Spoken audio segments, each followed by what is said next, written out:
In the vast expanse of the 31st century in the Sol system, humanity had achieved the unimaginable, the ability to travel through time, navigating the universe's timeline, but only being able to move into the past and not the future, but traveling anywhere they wished.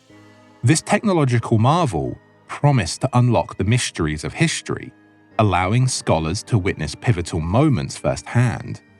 But with every leap into the past, the delicate threads of the timeline were tugged, each alteration rippling through the present like waves in a cosmic pond.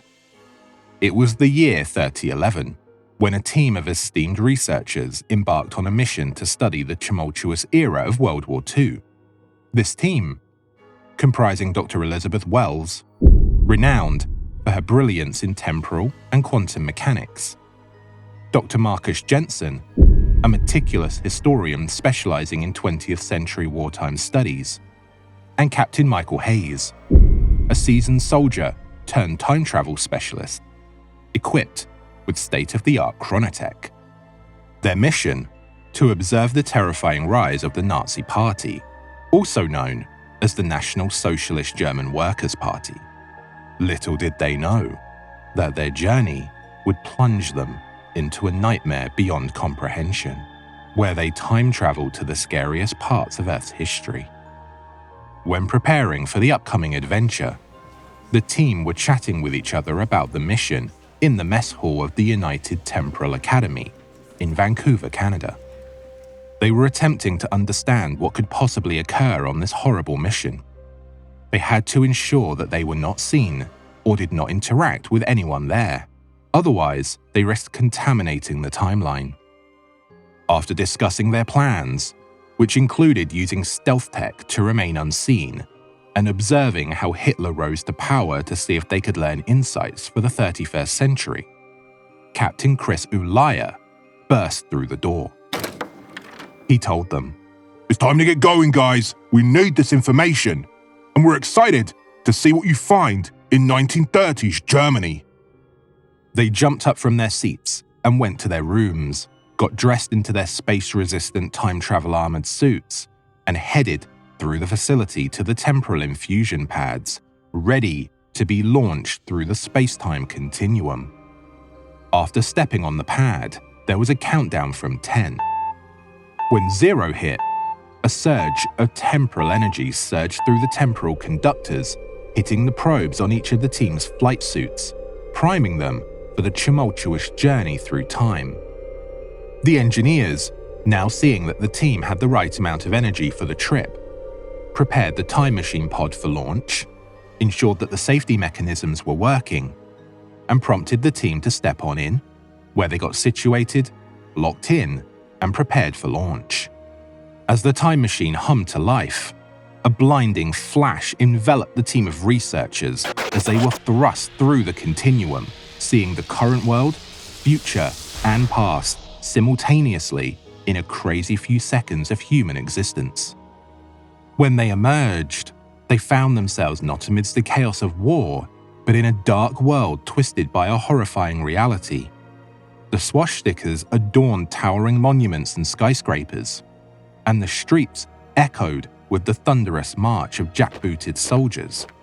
The Nazis ruled with an iron fist, their influence stretching across continents. But wait, they looked into the distance, and they saw famous buildings, such as the Empire State Building and Rockefeller Center. Hold on, is this New York City? How are the Nazis in the US? Something was very wrong here. Panic gripped the historians as they realized the magnitude of their error. They had unwittingly altered the timeline in their attempt to observe history, unleashing a nightmarish change where the Axis powers had triumphed. With half of Earth under Nazi control, they were trapped in a dystopian nightmare. But what did they do wrong? It had to have been something with the coordinates the engineers punched in, or a foreign object interfering with the time stream. One thing became clear: staying out of the situation and non-interference was no longer an option. They had to get back to 3011 to understand what had happened and repair the timeline. Amidst the shock and despair, Dr. Wells assumed the mantle of leadership. With her keen intellect and unwavering resolve, she guided the team through the chaos, determined to set things right. Dr. Jensen, his academic demeanor hardened by the horrors of battle, lent his expertise in historical analysis to unravel the intricacies of the altered reality. Captain Hayes, his military training honed by years of service, provided tactical insight and leadership in navigating this treacherous new world. Their first priority was to assess the extent of the changes wrought upon the timeline. Venturing cautiously into the streets of the altered world, they encountered a populace living in fear, their freedoms stripped away by the oppressive regime. Vile and emotionless Gestapo agents patrolled every corner, their watchful eyes scanning for dissent, and their faces were distant, almost non-human. But amidst the despair, there were whispers of resistance, underground networks of rebel cells, driven by a fierce determination to overthrow their oppressors, offered a glimmer of hope in the darkness of Nazi occupation. Led by a charismatic leader known only as the Phoenix, they waged a clandestine war across New York against the Nazi occupiers, striking from the shadows in daring acts of defiance, never being seen, never becoming captives of the infamous concentration camps. The team looked at each other, pondering what to do next. Dr. Jensen said, "This is so damn wrong. Nazis? In North America? This is the stuff of nightmares." Determined to set things right, the squad aligned themselves with the resistance cells.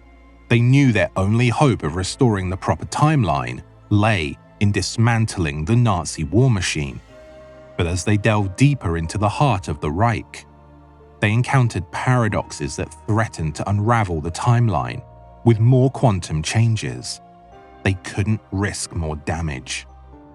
In the team's quest to undermine the Nazi occupation, they stumbled upon a cache of advanced technology far beyond anything seen in their own time. Clearly, someone or something had been tampering with history, altering events to serve a mysterious agenda. With each discovery, the line between past, present, and future blurred, and the very foundations of the temporal treaty of 2677 trembled. Amidst the chaotic scenes, Dr. Wells grappled with the ethical implications of their mission. Had they become unwitting architects of their own destruction, or were they merely pawns in a larger game played by forces beyond their understanding? The weight of responsibility threatened to crush her spirit as she wrestled with the consequences of their actions. "Is this for real?" she thought to herself. As tensions reached a boiling point, the researchers uncovered a shocking revelation. A rogue faction from their own time, called Dark Raven, had orchestrated the alteration of this section of the time stream, seeking to reshape the future in their own image. Led by a brilliant but deranged scientist, Dr. Jaron Miller, who saw himself as the master of time itself, they had manipulated events to ensure the rise of the Third Reich. What a terrifying thought. Realizing they were running out of time, Dr. Wells and her team launched a daring assault on the heart of the enemy's stronghold. They were determined to confront the source of the temporal anomaly and restore the true timeline.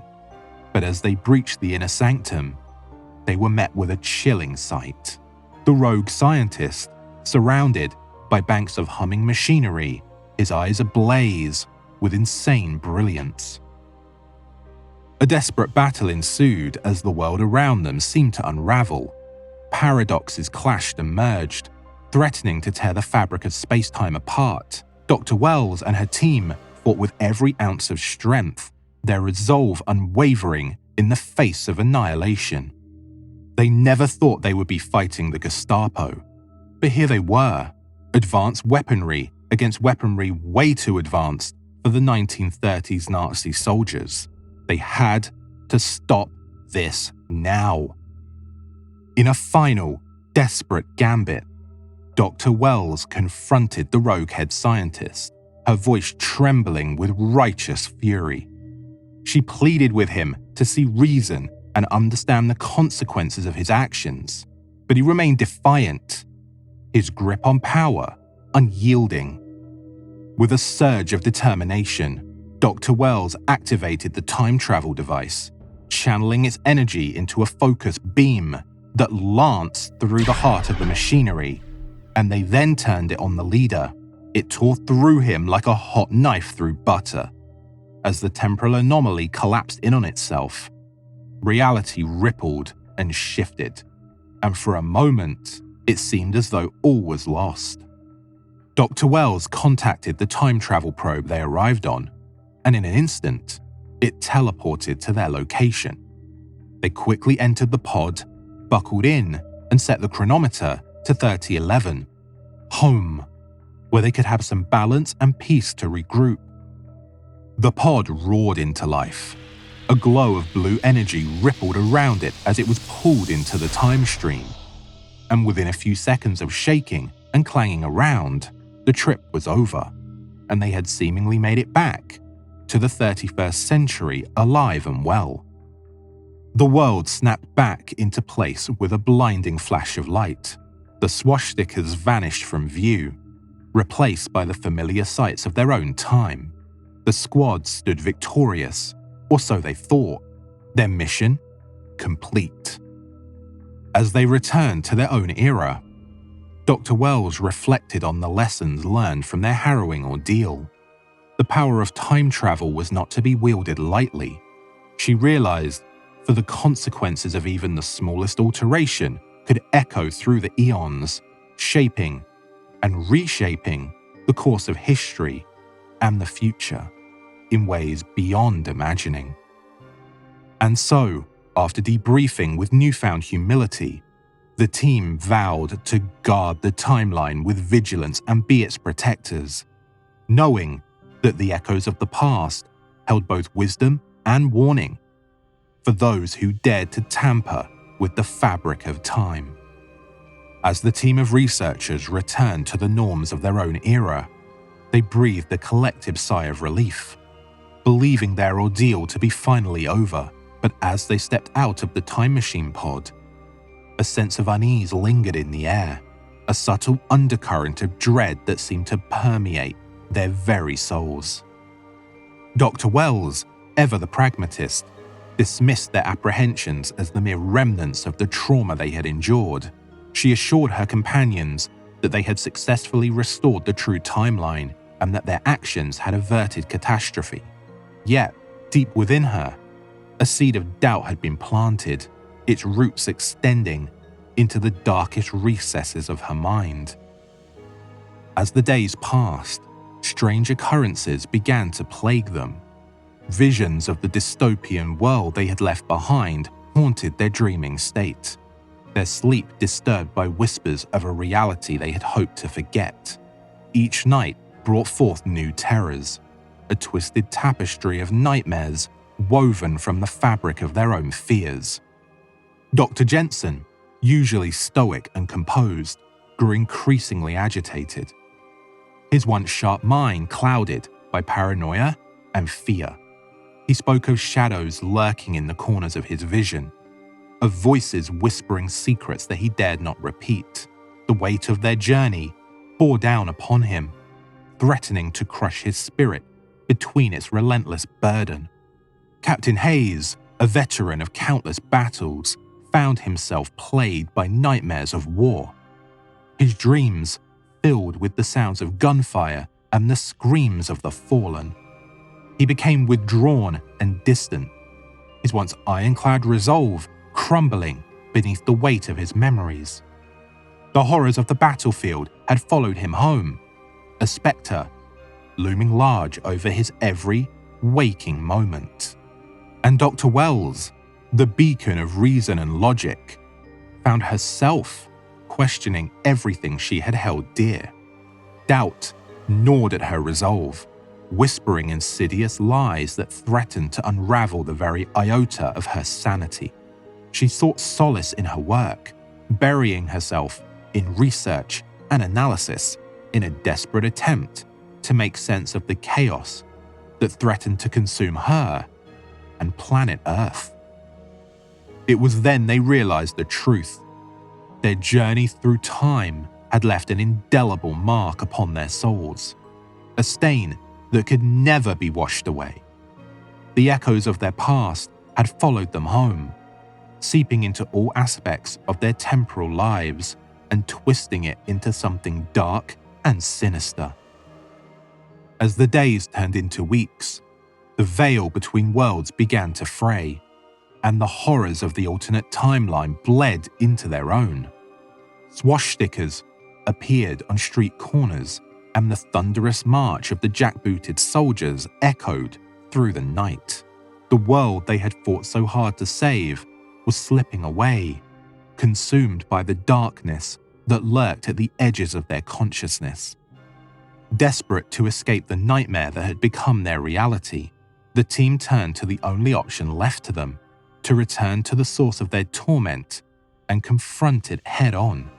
With grim determination, they boarded the time machine pod once more, their hearts heavy with the knowledge that they may never return.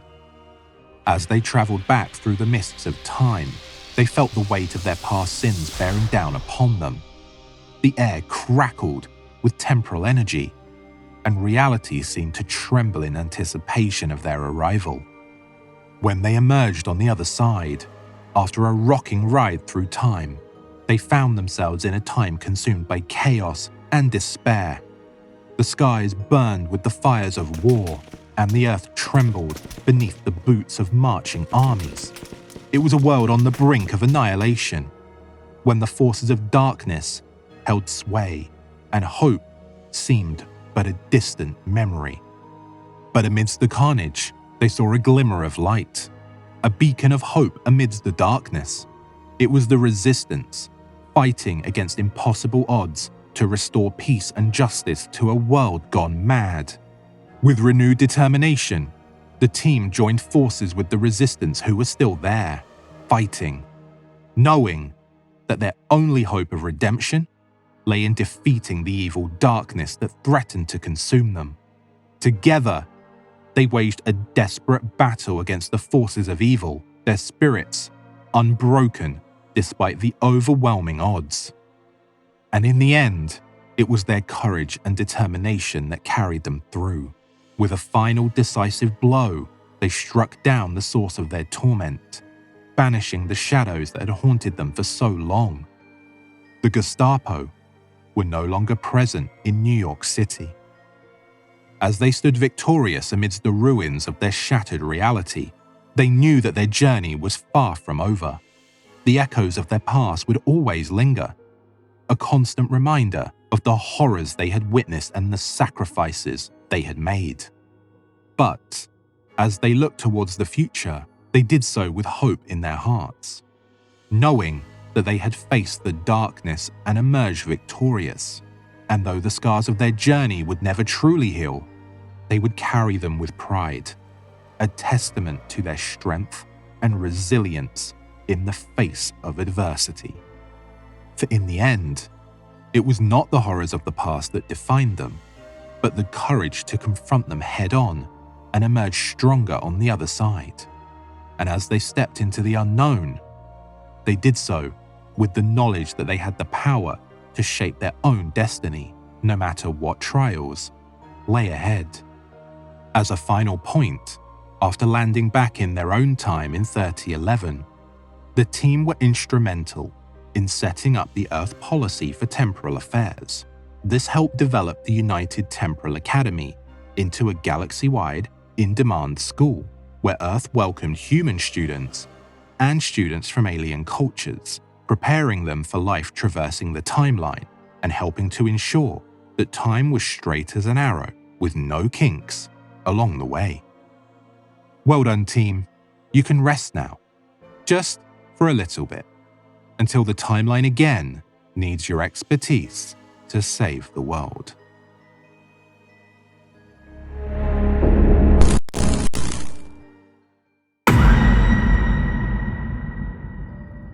Hi everyone, I hope you enjoyed this sci-fi short story.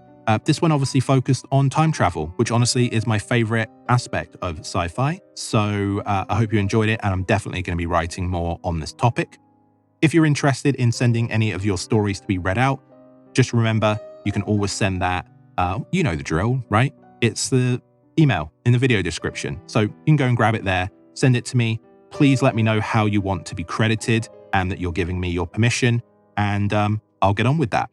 If you like this video, and I hope you did, please feel free to give it a like. We really need to get that algorithm pushing to more people so they can join the audience.